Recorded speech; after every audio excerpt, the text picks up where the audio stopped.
ہمارے ذہنوں کے اندر یہ جو معافی کا تصور ہے یہ بڑا تباہ کن ہے۔ بخشش خدا کی طرف سے، معافی خدا کی طرف سے، شفاعت اس کے رسول کی طرف سے، تو پھر اس کے بعد جرائم اور گناہوں کا جو بوجھ ہے اس کا تو تصور ہی باقی نہیں رہتا۔ جو جی میں آئے کرو۔ اب یہ دیکھیے یہاں بھی خدا نے کہا ہے کہ یہ ہم ان کو معاف کر دیتے ہیں ان کی سیئات کو۔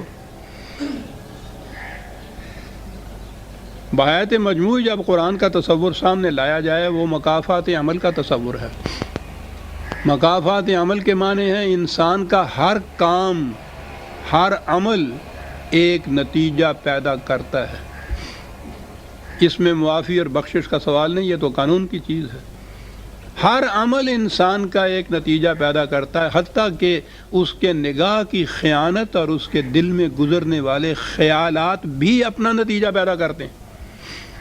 قانون یہ ہے کہ مدافعت کا پلڑا بھاری ہونا چاہیے، حسنات کا پلڑا بھاری ہونا چاہیے، اور وہ اس صورت میں ہی ہے مارکس ملتے ہیں جب شرک کا ارتکاب نہ کیا جائے، بغاوت خداوندی نہ ہو، ایمان ہو اس بات پہ کہ ایک ایک عمل میرا نتیجہ خیز ہوگا، اس دنیا میں نہیں ہوگا، زندگی یہیں ختم نہیں ہو جاتی، آگے چلے گی، اور میں اپنے ان اعمال کے نتائج کو اپنے ساتھ لے کر آگے چلوں گا۔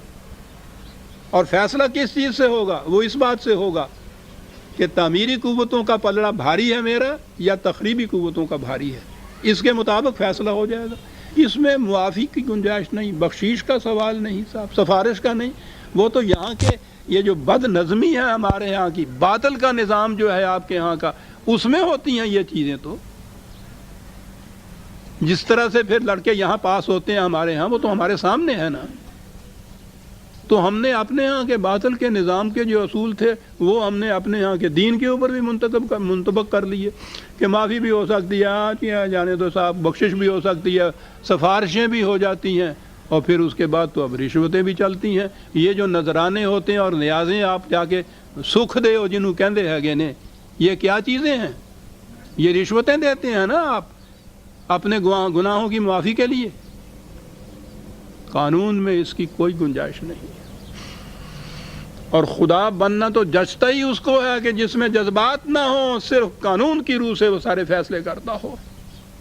قرآن کا خدا یہ خدا ہے عزیزان من۔